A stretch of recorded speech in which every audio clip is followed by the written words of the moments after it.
Na bila shaka mpenzi mtazamaji, imetimu saa 1 kamili saa za Afrika ya Mashariki, wakati ambapo mimi nitakuwa nikikupakulia taarifa tendeti kuhusiana na yale ambayo yametendeka humu nchini sawa na katika mataifa ya kigeni humu nchini, masuala ya siasa yakionekana kuendelea kuchipuka kila uchao. Lakini kwa sasa mpenzi mtazamaji, niruhusu tupokee vidokezo yajayo katika upeo wa TV47. Maafisa wa tume ya kupambana na ufisadi wafanya msako nyumbani kwa gavana wa Kirinyaga Anne Waiguru kuhusu ufisadi, lakini Waiguru anasema lengo lilikuwa kumharibia jina. Naibu Rais William Ruto asema kukamatwa kwa maseneta watatu hakukuamrishwa na serikali. And nobody should blackmail or intimidate them to run political errands or political agendas for anybody. Na watu 93 wamejiua katika eneo la kati katika muda wa miezi 6 iliyopita. Visa vingi vimeripotiwa katika kaunti za Kiambu na Kirinyaga. Bila shaka mpenzi mtazamaji, siku zote huwa wanasema mbiu ya mgambo ikilia kuna jambo, na ndio hivyo, jambo lipo ndani ya upeo wa TV47. Kumbuka unaweza kuwasiliana nasi kwa 22047 na katika mitandao ya kijamii @TV47 Kenya. Mimi nafahamika kama Elizabeth Mtuko. Mfasiri wangu kwenye meza ya lugha ya ishara si mwingine ila ni Anne Wairimo. Na moja kwa moja ni kwa kiongozi wa chama cha Wiper Kalonzo Musyoka amewataka viongozi wawajibike katika matumizi ya fedha za corona. Ameyasema hayo huku kukiwa na madai ya ufisadi katika matumizi ya fedha zilizotengewa janga la corona nchini. Kalonzo pia amewahimiza magavana kuweka kipaumbele shughuli za kuwasaidia waliofilisika zaidi kutokana na janga hili. The whole thing is about the reality of devolution in this country. And I keep on saying, please do not have a situation where senators are fighting each other, fighting everybody, only for governors to receive the money and then they misappropriate it. We create billionaires out of public money. These things are very painful.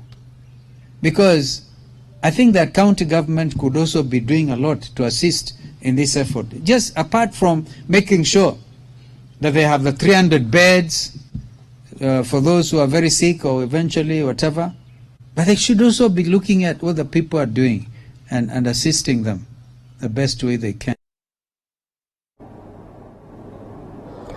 Na gavana wa Kirinyaga Anne Waiguru amepuzilia mbali madai kuwa yeye na maafisa wengine katika kaunti yake walifuja shilingi milioni 23, akiyataja madai hayo kama yaliyo na maonevu ya kisiasa. Hayo yanajiri baada ya maafisa wa tume ya maadili na kukabiliana na ufisadi nchini EACC kufanya msako katika afisi na makazi mbalimbali ya Waiguru katika maeneo ya Nairobi na Kirinyaga mtawalia. Saa chache baada ya maafisa wa tume ya maadili na kukabili ufisadi nchini EACC kufanya msako kwenye makao na ofisi za gavana wa Kirinyaga Anne Waiguru kuchunguza madai ya ufujaji wa kima cha shilingi milioni 23, Waiguru ametaja uchunguzi huo kama njama ya kumchafulia jina na wenye matone ya kisiasa. Waiguru pamoja na maafisa wengine wawili wa kaunti ya Kirinyaga, akiwemo afisa mkuu wa fedha kaunti hiyo Patrick Ndathi na mkuu wa wafanyakazi Sela Bongoko, wanakabiliwa na tuhuma za kupokea marupurupu ya kusafiri ya kima cha shilingi milioni 23 licha ya safari kutofanyika kulingana na EACC. Mapema Alhamisi, makachero wa EACC walivamia makao ya Waiguru mjini Kerugoya, kaunti ya Kirinyaga, kabla ya kuelekea katika ofisi yake iliyoko Kutus. Kulingana na ripoti iliyotolewa na afisa mkuu mtendaji wa EACC Twalib Mbarak, tume hiyo ilikuwa imepokea kibali kutoka kwa mahakama ya hakimu mjini Nyeri cha kufanya uchunguzi katika makao na ofisi za Waiguru. Makachero hao wanadaiwa kutafuta stakabadhi mbalimbali zitakazokuwa ushahidi dhidi ya watatu hao. Mwendo wa saa 5 asubuhi, makachero walivamia nyumba nyingine ya Waiguru katika mtaa wa kifahari wa Kitusuru jijini Nairobi. Ni uchunguzi uliofanywa kwa usiri wa hali ya juu, huku wanahabari wakizuiwa kutoingia katika eneo hili la Kihingo Village ambapo ni makao makuu ya Waiguru. Saa 3 baadaye, makachero hao walionekana kuondoka pasi kutoa taarifa yoyote ya matokeo ya uchunguzi wao. Hata hivyo, gavana Waiguru ameshtumu vikali msako huo kupitia taarifa aliyotuma kwa vyombo vya habari. Ameshikilia kuwa tayari ofisi yake ilikuwa imekabidhi tume ya EACC rekodi za safari zote zilizofanyika katika kaunti pamoja na rekodi za fedha zilizorejeshwa kufuatia safari ambazo hazikutendeka. Baadhi ya rekodi hizo ni ikiwemo stakabadhi za usafiri, rekodi za malipo yoyote ya marupurupu, rekodi za IFMIS za kuonesha malipo haswa yaliyofanywa, tiketi za safari zilizofanyika, barua za kusitisha baadhi ya safari pamoja na rekodi binafsi za benki. Waiguru pia amekosoa kima anachodaiwa kufuja, akisema wiki chache zilizopita bunge la Kirinyaga lilidai amepokea marupurupu ya shilingi milioni 10 za safari hewa, hii ikiwa tofauti ya shilingi milioni 23 anazodaiwa kufuja mara hii. Uchunguzi wa kesi ambayo gavana Anne Waiguru pamoja na maafisa wa serikali ya kaunti ya Kirinyaga wanadaiwa kufuja takriban shilingi milioni 23 umeonekana kuendeshwa kisirisiri na maafisa wa tume ya maadili na kukabili ufisadi nchini EACC. Haya yakijiri wiki chache baada ya Waiguru kuponea kubanduliwa mamlakani na wawakilishi wa wadi kutoka kaunti hiyo ya Kirinyaga. David Muthoka, TV47, Nairobi. Labda mpenzi mtazamaji, kwa kukumbusha unawasiliana nasi kwa 22047 na katika mitandao ya kijamii @TV47 Kenya. Maoni yako pale yatakuwa yakikubalika, na vile vile nitakuwa nikisoma arafa 2-3. Tukisonga mbele, naibu wa rais Daktari William Ruto amekashifu kutumiwa kwa maafisa wa polisi kuwahangaisha wanasiasa. Ruto amekashifu kukamatwa kwa maseneta 3 mapema wiki hii, akidai kwa polisi hawafai kutumiwa kwa ajenda za kisiasa. Mwangi Maina ametuandalia taarifa hiyo.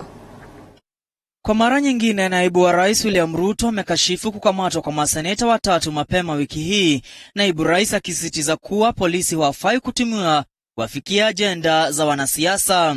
They must serve professionally in accordance with the law and the constitution, and nobody should blackmail or intimidate them to run political errands or political agendas for anybody. Politicians must learn to do their thing and run their errands and run their agendas without involving other public servants that have nothing to do with politics. Ruto anasema kwamba maafisa wa polisi hawakutumika na serikali katika kutekeleza kamata hiyo kwa maseneta Cleophas Malala wa Kakamega, Christopher Langat wa Bomet na Steve Lelegwe wa Samburu. You are entitled to the services of a professional, well-trained police that is focused on protecting and serving the interest of every citizen. That is why we changed the police from a force to a service, so that it can serve the people of Kenya. Wito wa naibu rais umeungwa mkono na mbunge wa Embakasi Kaskazini James Gakuya, ambaye amesema kuwa Kenya ipo chini ya utawala wa katiba mpya ambayo inajali haki za kila Mkenya, akidokeza kuwa hawatababaishwa na vitisho na matumizi mabaya ya polisi. Kenya ni Kenya mpya, na sisi tuko katika katiba mpya, na tungeomba katiba iweze kuheshimika, na watu hao wanajiita deep state. Msahau Kenya ni ya Wakenya na Kenya si ya wachache, na anawaambia hawa watu wanatumika kama vibaranga ama vibaraka. Mjue tutakutana na nyinyi kwa debe na mtaenda nyumbani asubuhi. Hizi ni wananchi, na tukisema tumesema. Aliyezungumza hayo nyumbani kwake naibu rais katika eneo la Karen. Mwangi Maina, TV47, Nairobi. Okapo wa Kibra ulewe yanakupigania sana. Bila shaka hayo ni masuala ya wanasiasa na siasa, lakini mshirikishi wa eneo la Bonde la Ufa George Natembea ametoa tahadhari na kuonya wakazi wa Naivasha kuhusu uwezekano wa mkurupuko wa maradhi ya kipindupindu hivi karibuni, ikiwa zaidi ya familia 500 zilizopo katika mtaa wa Kihoto hazitaondoka hivi karibuni. Aliyasema hayo hii leo alipokuwa akizuru mradi mbalimbali ya serikali katika eneo la Naivasha. Willy Dennis Njiru na taarifa kamili. Hii ndio taswira iliyoko katika mtaa huu wa Kihoto, Naivasha, kaunti ya Nakuru. Mamia ya nyumba zilizosalia mahame baada ya kusombwa na maji kwa lazimu zaidi ya wakazi 5,000 kuhamia kwingine. Kufuatia hali hii, mshirikishi wa eneo la bonde la Ufa George Natembea ametoa wito wa wale waliosalia kuondoka kabla ugonjwa wa kipindupindu kubisha hodi. Others are still insisting on staying there, but the living conditions are not very good. They're not very conducive. We fear there could be an outbreak of disease of cholera because they're using very dirty water that is mixed with sewerage. As government, we want to very quickly mobilize our food and food items to ensure that there's some semblance of good life. Natembea ambaye amekuwa akizuru miradi mbalimbali ya serikali hapa pia ametoa onyo kwa wanakandarasi watepetevu kuwa watachukuliwa hatua za kinidhamu endapo kazi waliopewa haitakamilika kwa wakati ufaao. Any contractor has been given work to do in this region, in Rift Valley, they must complete that work or they risk going to jail. There are not alternative there. The era of playing monkey business or doing monkey business with government projects, where you get a project knowing that you're going to get money and you won't complete the project, that era is completely gone. Kituo hiki cha ICD katika eneo la Maimahio ni mojawapo wa eneo lililomulikwa pakubwa na serikali ili kuhakikisha kuwa hakitachipuka kwa chemichemi ya maradhi ya COVID-19 na ambacho kwa sasa kina utendakazi wa 45% kwa 100. Kenya Railways, CAPS, and also we have public health on the ground, basically to take charge of management and containment of the spread of COVID-19. So before a truck comes in, basically they must have gotten the certificate of clearance that they're COVID-free. So through that we've managed to ensure that we do not have the spread of COVID-19 within this facility or within the region. Kwa sasa serikali inanuia kutumia reli ili kurahisisha usafirishaji wa mizigo kutoka kivukio hiki hadi magharibi na nchi jirani. Nikiripotia runinga TV47 kutoka mjini Naivasha kwenye kaunti ya Nakuru, mie ni Willy Dennis Njiru. Tukiondoka katika masuala ya afya ni kwa shirika la afya duniani WHO pamoja na lile la watoto duniani UNICEF imewataka mataifa barani Afrika kurejelea shughuli za masomo japo kwa kuweka masharti ya kudhibiti kusambaa kwa corona. Kauli ya WHO na UNICEF imetolewa baada ya utafiti uliofanywa katika baadhi ya mataifa kusini mwa jangwa la Sahara. Eli Logova na mengi zaidi. Akizungumza alipozuru shule ya msingi ya Bungoma DEB, waziri wa elimu George Magoha amehoji kuwa shule hiyo itakuwa ikipokea msaada wa fedha kuanzisha ujenzi wa madarasa zaidi. As far as the money that the government is giving, it is giving according to its means. And for now, I think ask yourself, in terms of the budget, what percentage of the budget comes to education? It's close to 30%. So you cannot fault government from doing what it can.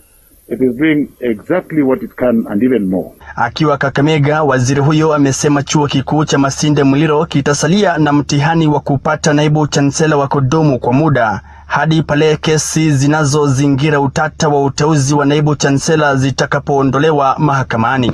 So the way it is now, it looks like the process that was that is in the courts is there until that person who went to court goes and withdraws it.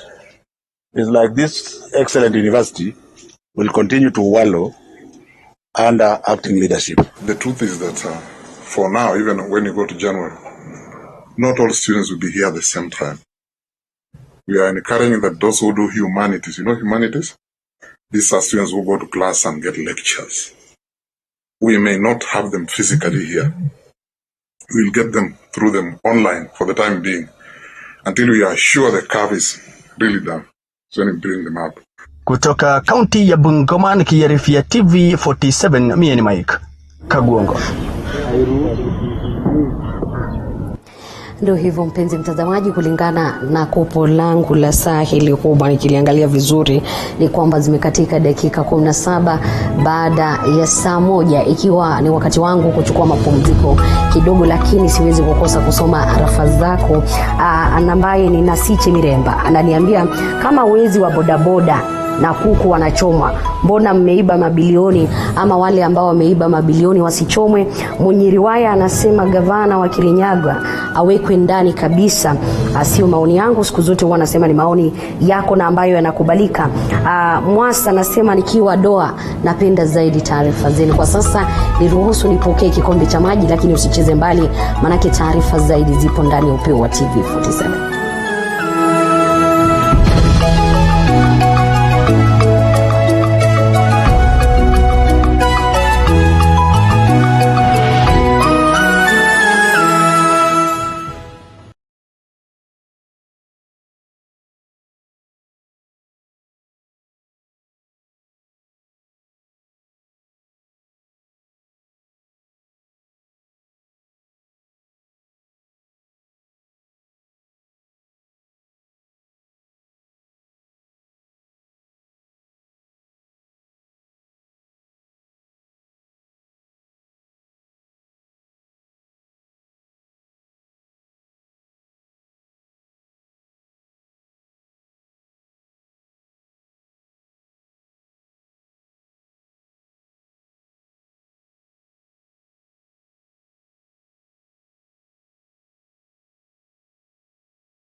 Mtazamaji, karibu tena. Iwapo ndo unajiunga nasi, bila shaka ni TV47 ukiwa ni upeo wa TV47. Mimi nafahamika kama Elizabeth Mtuko, mfasiri kwenye lugha meza ya ishara ni Ana Wairimu. Kumbuka unawasiliana nasi kwa 22047 na katika mitandao ya kijamii @TV47 Kenya pale Facebook na @TV47 KE katika ukurasa wetu wa Twitter. Ukurasa wangu binafsi ni L_Liza. Na kamati maalum ya maseneta 12 ambayo imetikwa jukumu la kutafuta mwafaka dhidi ya mfumo wa ugavi wa fedha za kaunti, hii leo imekutana na maseneta walio na mapendekezo mbalimbali kusikiza maoni yao kabla ya kuamua mwelekeo watakaochukua. Hayo yanajiri huku maseneta wakiwa wanaendelea kuandikisha imani yao dhidi ya kamati hiyo. Kamati ya maseneta 12 na ambayo inastahili kutatua mfumo wa ugavi wa shilingi bilioni 316.5 kwa kaunti zote 47 inaendelea na vikao vyake tayari, ikiwa imeanza kusikiza maseneta walio na mapendekezo mbalimbali kabla ya uamuzi kuafikiwa. Kamati hii inayoongozwa na maseneta Moses Wetangula wa Bungoma na Johnson Sakaja wa Nairobi kuwa na jukumu la kuangalia mapendekezo mane ya maseneta ili kupata suluhu. I vote no. Tayari maseneta wameelezea imani yao kwa kamati hii kuwa italeta suluhu kwa swala nzima la mgao wa fedha za county. The issue of revenue sharing will continue this one. They are already doing a good job that I can report. We hope that they will come up with a position, a mediated version that is acceptable to all of us. Hayo yanajiri huku magavana wakiendelea kulalamikia kucheleweshwa kwa fedha za county, swala ambalo limezidi kulemaza shughuli za county. Our take as governors is that the money that is being put for devolution is not the actual money we are supposed to be receiving, and that's why we are having all this problem. Kamati hii imeeleza imani ya kukamilisha majukumu yake kufikia wiki ijayo. Elizabeth Mutuku, TV47 Nairobi. Katika masuala ya elimu ni kwa shirika la afya duniani WHO pamoja na lile la watoto duniani taka mataifa ya bara Afrika kusomo japo kwa kuweka masharti ya kudhibiti kusambaa kwa corona. Kauli ya WHO na UNICEF imetolewa baada ya utafiti uliofanywa katika baadhi ya mataifa ya kusini mwa jangwa la Sahara. Eli Logova na ukweli wa taarifa hiyo. Janga la corona likiendelea kulemaza shughuli za masomo kwa mengi ya mataifa barani Afrika, shirika la afya duniani WHO pamoja na shirika la watoto duniani UNICEF wamependekeza hatua kwa mataifa ya bara Afrika kufungua shule kwa misingi kwamba wengi wanafunzi wanapitia changamoto za kukosa kuwa shuleni. Baadhi ya taratibu ambazo zimependekezwa na WHO na UNICEF ni pamoja na kufutilia mbali hafla za shule zinazohusisha wanafunzi wengi, uvaaji wa barakoa, kuwa na vituo vya kuosha mikono na kuzingatia umbali wa angalau mita 1. Zingine ni kutaka watoto na walimu wanaougua kusalia nyumbani, kunyunyizia madarasa dawa za kuua virusi vya corona na kuhakikisha shule zina maji ya kutosha. Hatua ya WHO kuyataka mataifa ya Afrika kurejelea shughuli za masomo imewadia baada ya kubainika kwamba wanafunzi wengi wanapitia matatizo ya kiakili, kuongezeka kwa viwango vya mimba za mapema, msongo wa mawazo kwa baadhi ya wanafunzi, kuongezeka kwa viwango vya uhalifu pamoja na lishe duni. Kulingana na utafiti huo ambao ulifanywa katika mataifa 39 chini ya jangwa la Sahara, masomo yanaendelea katika mataifa 9.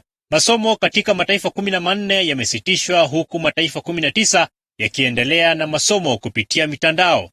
Baadhi ya mataifa yakitarajia kurejelea masomo mwezi Septemba na Januari mwakani mtawalia. Eli Logova, TV47. Namna tukiwa na afueni kujua kwamba shule huenda zikafunguliwa, acha tuelekee sokoni na ambapo ni afueni kwa wafanyi biashara wafugaji kwenye ukanda wa kaskazini mwa bonde la Ufa baada ya magavana wa muungano wa kiuchumi kaskazini mwa bonde la Ufa NOREB kutangaza kufunguliwa kwa masoko yanayoendesha biashara ya mifugo haswa yaliyofungwa kutokana na kuzuka kwa virusi tandavu vya corona. Bonface Barasa na uketo wa taarifa hiyo. Magavana wa muungano eneo la kaskazini mwa bonde la Ufa maarufu NOREB wametangaza kufunguliwa kwa masoko hayo na kuwa watazingatia maagizo ya Wizara ya Afya kudhibiti kuenea kwa virusi vya corona. Na hivi leo tumekubaliana kama NOREB na pia LREB kuanzia kesho soko zetu zile zilikuwa za mifugo sasa zitafunguliwa, na mikakati ya kuhakikisha tunazingatia yale masharti tumepewa na Wizara ya Afya. Tunataka kuomba wale wachuruzi na pia wale wasafirishaji wa mifugo kuanzia sehemu moja mpaka nyingine kwa soko waweze kutilia maanani. Magavana hao wanasema kuwa tangia kuzuka kwa virusi vya corona, ukusanyaji wa ushuru wa kaunti za ufugaji uliathirika pakubwa. Na kule Turkana tumeona upungufu wa zaidi ya 40% tangu corona ianze kwa upande wa kupata ushuru, na tunataraji kuwa masoko yakifungua hizi revenues zita increase kidogo. Wakati huo gavana Pokot Magharibi Profesa John Longapuo amewataka maafisa wa polisi kutotatiza usafirishaji wa mifugo baada ya ufunguzi wa biashara hiyo. Kuna roadblock inasumbua wachuruzi wa West Pokot na inaanzia tu mlango hapo Kabanguria mpaka kule mali naenda. You can imagine. So tumesema kuanzia leo vile tumefungua, tusisumbue wachuruzi, especially now that we are in trouble. Tuuze ng'ombe ilete. Kama kuna ng'ombe ya haramu itajulikana kwa sale yard.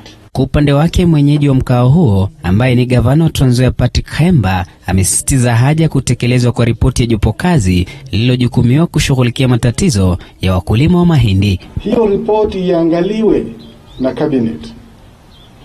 Wachukue mapendekezo, waipige msasa, wachukue mapendekezo. Na haya mapendekezo hata wananchi pia waweze kujua ni mapendekezo gani.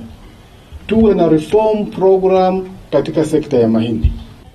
Magavana hao wamesema hayo baada ya kushiriki kikao cha faragani mjini Kitale.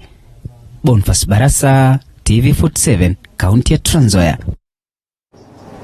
Asante sana Boniface Barasa kutuandalia taarifa hiyo. Katika masuala ya afya ni kwa mgomo wa madaktari wa kaunti ya Nairobi huenda ukaanza hii leo baada ya mazungumzo kati yao na serikali kugonga mwamba. Yanajiri hayo huku wahudumu wa afya wakitoa makataa ya siku 21 la sivyo watasusia kazi. Mwanahabari wetu wa masuala ya afya Zainab Mohamed na mengi zaidi.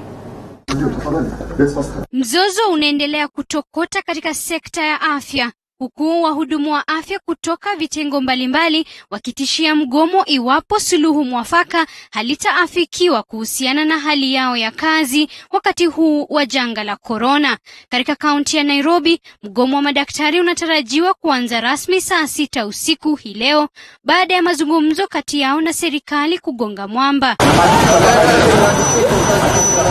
Aidha, muungano wa wahudumu wa afya umetoa makataa ya siku 21, la sivyo wanachama wao watasusia kazi hadi pale matakwa yao yataafikiwa. Kulingana na muungano huo, serikali imeendelea kupuuza matatizo yao huku semi zao zikipuuziliwa na Wizara ya Afya.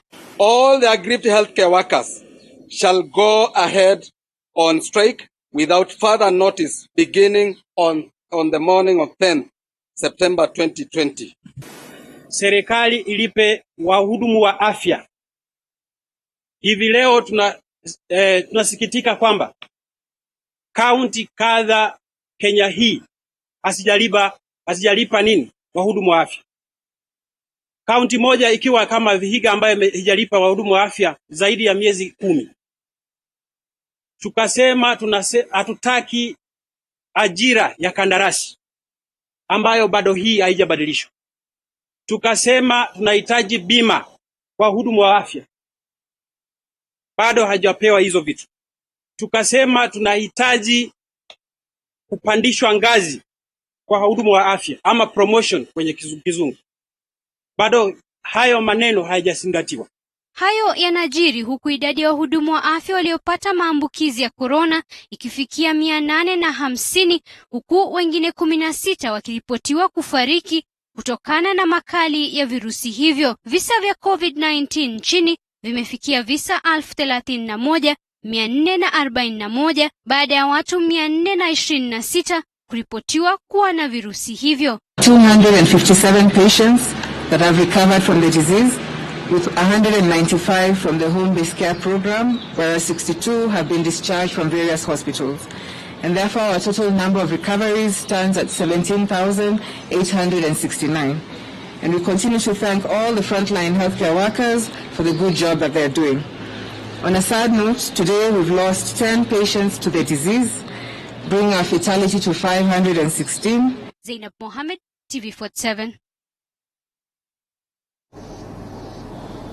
Tukiondoka huoni kuwa wanaorandaranda mjini Eldoret amali imetajwa kuwa kero katika mji huo. Watetezi wa haki za binadamu na wazee wa mtaa kaunti ya Uasin Gishu wakiwa wanaendeleza mikakati ya kutafuta suluhu ila kudumu kukabili ongezeko kubwa la watoto wa mtaani. Calvin Kichitwa na mengi zaidi. Hatua ya makundi haya mawili imepokelewa vyema na wakazi mjini Eldoret. Mwaka wa 2013 jaribio la kaunti ya Uasin Gishu kuwakusanya na kuwaunganisha watoto hao na jamaa zao maeneo tofauti zilitibuka kutokana na pingamizi kubwa kutoka kwa baadhi ya viongozi wa kaunti jirani kupinga jinsi shughuli hiyo ilivyoendeshwa.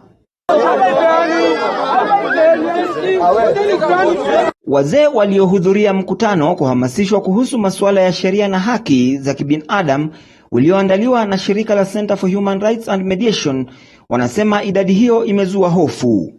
Kuna wale ambaye wamesaliwa hapa na walisaliwa na hao street children ambaye wamekuwa parents.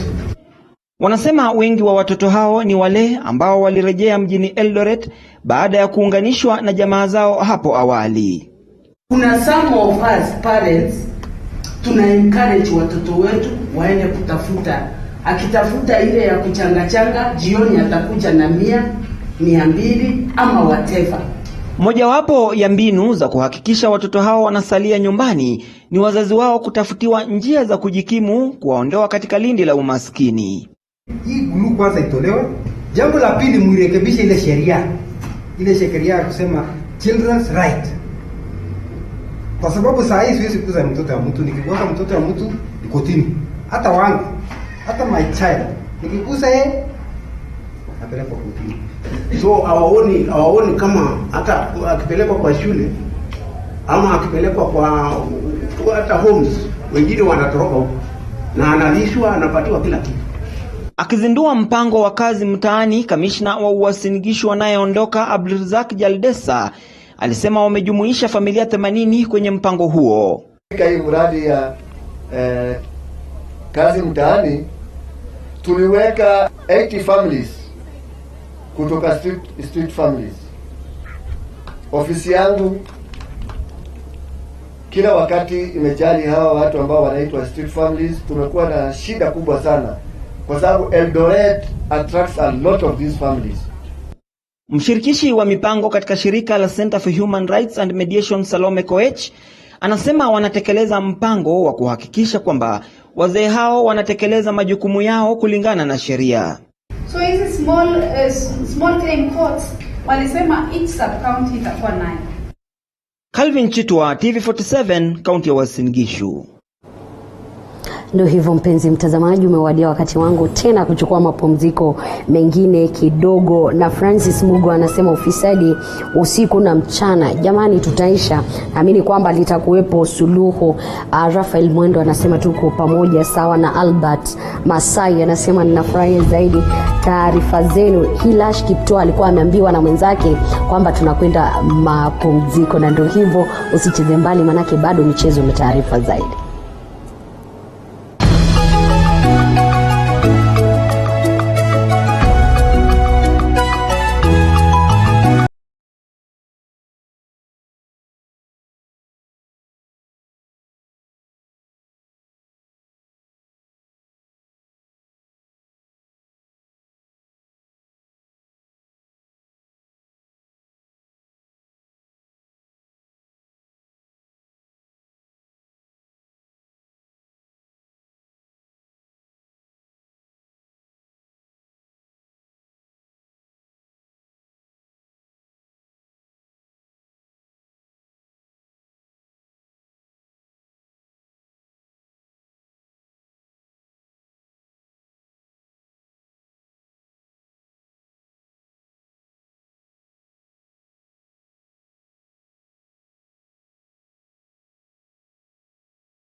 Karibu tena mpenzi mtazamaji, tunaendelea na upeo wa TV47.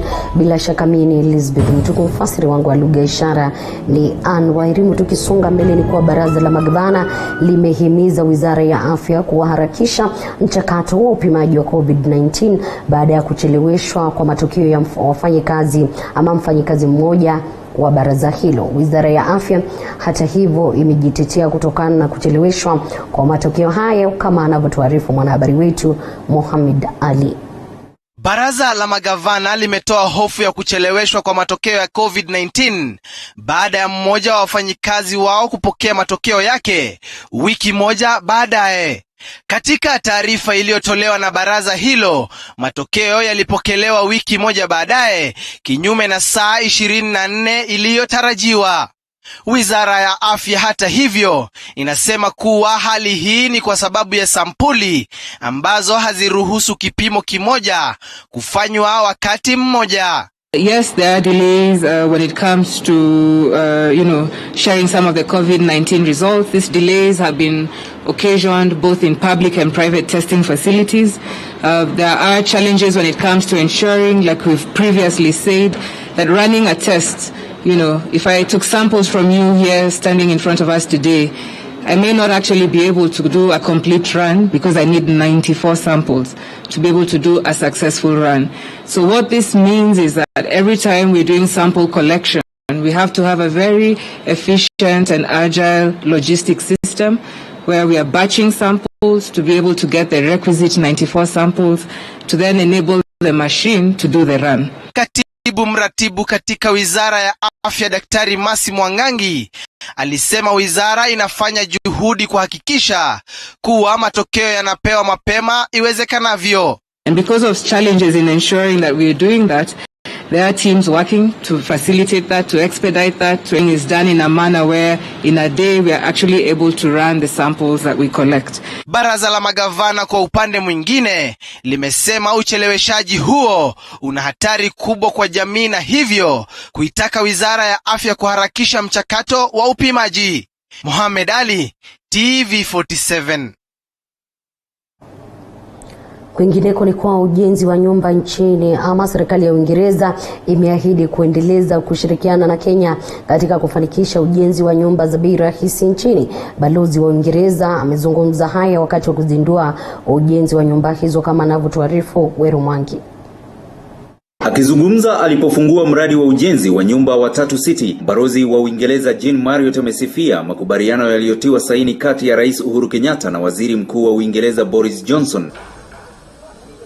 Anasema makubaliano hayo yamepelekea mataifa haya mawili kunufaika. President Kenyatta and Prime Minister Boris Johnson signed this strategic partnership back in January, focusing on mutual prosperity, sustainable development, security, stability, climate and people to people.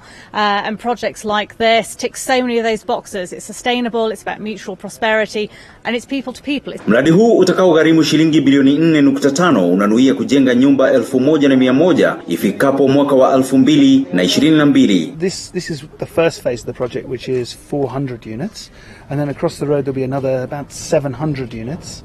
So that gets to about 1,100 units in total.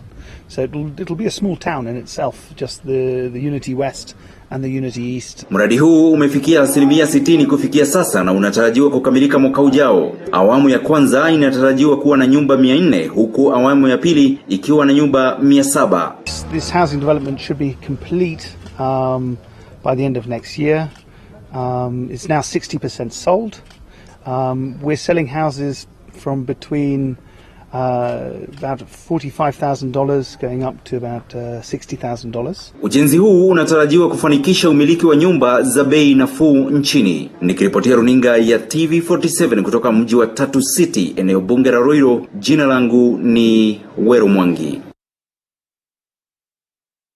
Wanapenda zaidi kama taarifa zake Weru Mwangi, manake utapata ni masuala ambayo zaidi yanahusu wa Kenya kule mashinani. Na sio hiyo tu, bali ni taarifa zote za TV47. Manake ukisikia TV47 kuna kitu kimoja unastahili kujua, ni kwamba ni kaunti zote 47 na zaidi ya wakulima 650,000 wa majani chai nchini wataendelea kutaabika wakati Wizara ya Kilimo na Mamlaka ya Ustawi wa Majani Chai KTDA zinapozidi kulumbana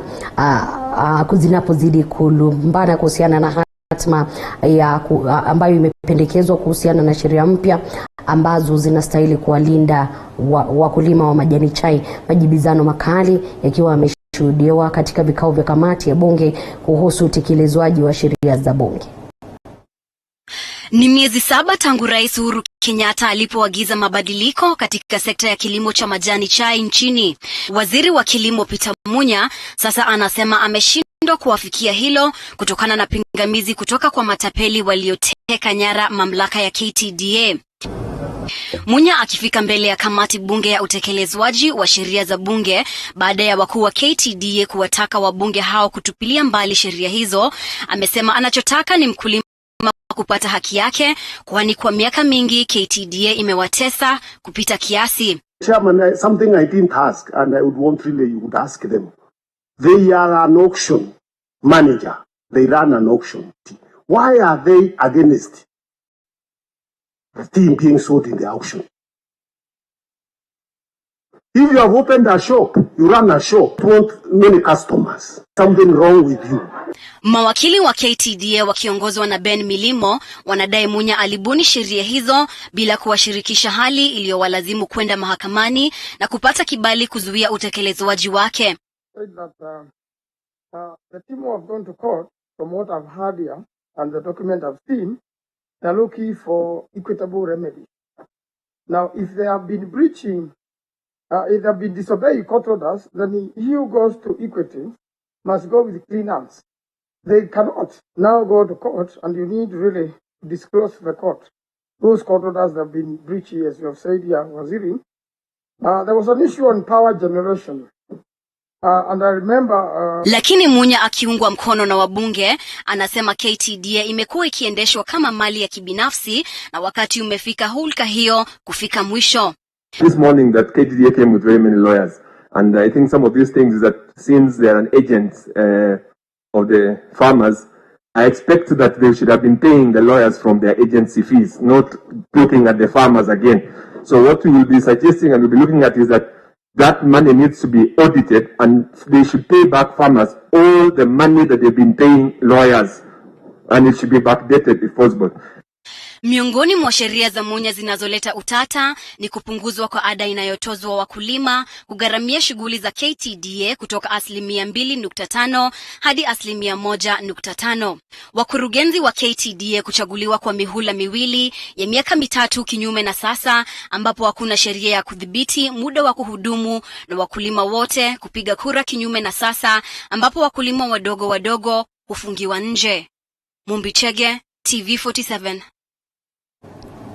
Namna katika taarifa ya kutamausha ni kuwa watu wapatao 93 wameripotiwa kujiua katika eneo la Mlima Kenya katika muda wa miezi 6 iliyopita.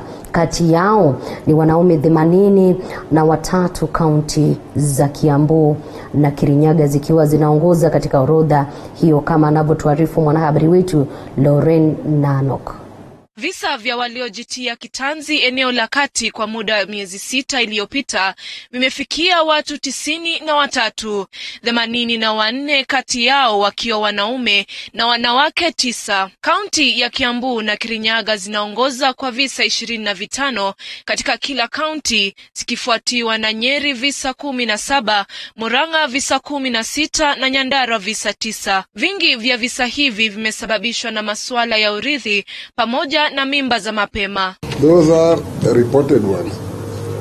There may be others which take place which have not been reported to us, but the figures, the breakdown I've given you is for the reported cases which we have received. It is not good for one to take his or her life. This is a call, not to the ones who have already died, but this is a call to the public that if one is having problems, he or she should discuss with the others, seek assistance. For the parents, if they see that the children are depressed, let them be taken for counseling. Nanok Lauren, TV 47. Asante sana Nano kutuandalia taarifa hiyo. Na klabu ya kinadada ya Zitex Sparks inayoshiriki ligi kuu ya mpira wa vikapu nchini imeendelea kuimarisha kikosi chake kabla ya msimu mpya kung'oananga. Sparks tayari wamesajili wachezaji 7, kocha Morris Obilo akiomba msimu mpya kuanza hivi karibuni. Mwandishi wetu wa masuala ya michezo Julius Jumana mengi zaidi. Development coach. I like coaching kids. And I like seeing people moving from one spot to another. Wamesajili wachezaji 7 kufikia sasa na kuganda na wachezaji wake nyota akiwemo nahodha Lucy Mbithe. Hawa ni Zitex Sparks, wavunaji wakuu katika dirisha la uhamisho la shirikisho la mchezo wa basketball nchini. The players that we have signed are good players in terms of discipline and also young kids. But as much as they are young, there are people who have been playing basketball for quite some time. So they are young in age, but they have good experience in some of the game. Malkia hawa wa kocha Morris Obilo walipoteza mechi ya robo finali dhidi ya timu ya chuo kikuu cha Nairobi na kumaliza katika nafasi ya 5 msimu jana. Kocha Obilo akisema embamba wa kikosi chake ulimponza. For last year's season we lacked few things. One was a point guard. Then 2 was a post players. Then another one was maturity. Now, because of the majority of the kids that we had last year were still immature. Most of them were just from high school. Yeah, so playing in the Premier League was a little bit tough for them. Na baada ya kubaini kuliko tatizo, mkufunzi huyu anaomba msimu mpya kung'oananga, tayari akiwa amenasa huduma za wachezaji 3 wa kikosi cha taifa: Debra Obunga, Christine Akenye na Beri Laoko, waliotwaliwa kutoka timu ya Bandari. But we are just getting prepared to play anyone. As like any other years, Zitec, we always prepare to play any team, whether we don't have a good players. As long as we have players who are disciplined and ready to work, we always, and every team knows we always play to our level best. Wachezaji wengine ambao wamejiunga na Sparks ni Valerie Kemto, Kiobe Chantal na Gneta Kambua. Nikiripotia runinga ya TV4, mimi ni Julius Juma. Tukisalia michezoni ni kwa mabingwa wa ligi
milisha upeo wa TV47, lakini taarifa na zaidi ya rafa zako huwa ni za muhimu. Na kuna mwenye riwaya anasema Senate ilisema kwamba Waiguru sio mwezi, sio mimi, ni mwenye riwaya Geoffrey Kosgei anasema tupo pamoja na nimefurahia zaidi taarifa zenu. Likim akiwa kule Juba bado hajarejea humu nyumbani anasema zaidi anapenda taarifa zetu. Iwapo sijasoma arafa ya kwako haina maana kwamba sikupendi, lakini muda wangu umenipa kisogo. Asante sana waelekezi wangu kuanzia Collins ambao wamekuwa ni watu wa maana zaidi kwenye upeo wa TV47. Ila ifikapo saa 3 kamili usikose kujiunga naye Mumbi kuhusiana na masuala ya taarifa za Kiingereza. Lakini kabla ya hilo, Joashua Nsare atakuwa nahodha wetu katika baraza la siasa. Usikose kutizama. Asante sana Anne Wairimu kuwa nami katika meza ya ishara. Mimi nafahamika kama Elizabeth Wamutuko.